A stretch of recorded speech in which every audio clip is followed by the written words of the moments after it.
Ես աշխատում եմ ռադիոն էլ անդադ միացրած, անդադ այդ նորությունները ասում էին, մեծ ուրախությամբ եկանք։ Տեսել եմ իրաց փորձերը, հիացել եմ առաջի օրվանից։ Արդեն 3-րդ տարին եմ մասնակցում եմ, սա ուղղակի հիանալի է, մշակույթը հայ ժողովրդի կյանքում կարևորագույն դերերից մեկն է։ Անցած տարիներ էինք եկել, մեր դրու շատ էր եկել եւ որոշեցինք այս տարի գալ։ Ամեն ինչ իդեալական է կազմակերպված, թե մթնոլորտը, թե ընդհանուր ներկայացումը շատ հաճելի է։ Մեր ժողովուրդը արժան է դրան։ Արժան է եւ պետք է մասնակցեն։ Շատ երջանիկ եմ, որ այս պահը վայելում եմ բաց երկնքի տակ։ Ահագին ուրախացանք։ Բարձրաճաշակ երաժշտությամբ ներկայացումով։ Это просто сказка, что такой театр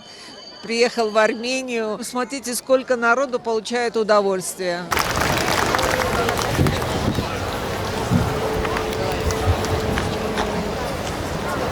Սիրելի երևանցիներ, հարգելի հյուրեր, տիկնայք և պարոններ։ Թումանյանի անվան զբոսայգում այս բացօթյա տարածքում մենք միասին վայելելու ենք այն արվեստը, որը սովորաբար հասանելի է միայն աշխարհի ամենահեղինակավոր գյուղերում։ Եվ ահա այդ արվեստը այժմ այստեղ, Երևանի սրտում, մեր առջև, առանց պատերի, առանց խոչընդոտների, ազատ ու կենդանի։ Արվեստի այս բացառիկ հանդիպումը կայանում է հենց այսօր, հունիսի 6-ին, մեր մեծ կոմպոզիտոր Արամ Խաչատրյանի ծննդյան օրը։ Եվ առավել խորհրդանշական է, որ այս տարվա փառատոնի ընթացքում Մարինյանը կներկայացնի հատվածներ Գայլնե և Սպարտակ բալետներից, որպես համաշխարհային մակարդակի հայկական բալետային ժառանգության վառ օրինակներ։ Այսօրվա երեկոն հատկապես նշանավոր է նաև նրանով, որ Երևանի միջազգային բալետային փառատոնի բացումը տեղի է ունենում Մոսկովյան Բոլշոյ թատրոնի մասնակցությամբ եւ սա բացառիկ հնարավորություն է Երևանի հանդիսատեսի համար տեսնելու աշխարհի ամենահայտնի բեմերից մեկի արտիստներին մեր քաղաքում։ Փառատոնի նախորդապարը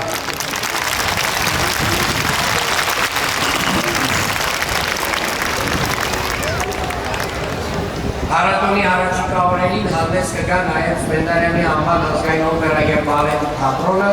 որի մասնակցությունը կարևոր դեր ունի մեր բալետային դպրոցի ներկայացման եւ մշակութային ինքնության ամրապնդման գործում։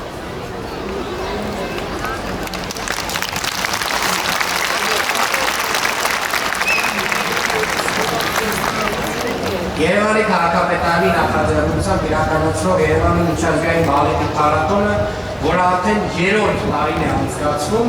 դարձել է մեր մշակութային հավակնությունների, համարձակության եւ հավատքի արդյունք։ Բարձր արվեստը դարձնելով Երևանի մշակութային կյանքի շարունակական ու բնական մաս։ Այս փառատոնը պարզապես մշակութային միջոցառում չէ։ Սա մեր պատկերացումն է ժամանակակից քաղաքի մասին։ Քաղաքի, որտեղ ենթակառուցվածքներն ապահովում են հարմարավետ եւ գործուն միջավայր, իսկ մշակույթը կյանքի բովանդակություն ու շունչ է, որովհետև արվեստն էլ է քաղաք կառուցում, ոչ թե աղյուսով, այլ ապրումով եւ հիշողությամբ։ Եվ ուրեմն, սիրելի երևանցիներ, սիրելի հյուրեր, կեցցե բարձր արվեստը, կեցցե Երևանը եւ թող այս երեկոն դառնա վառ հիշողություն բոլորիս համար։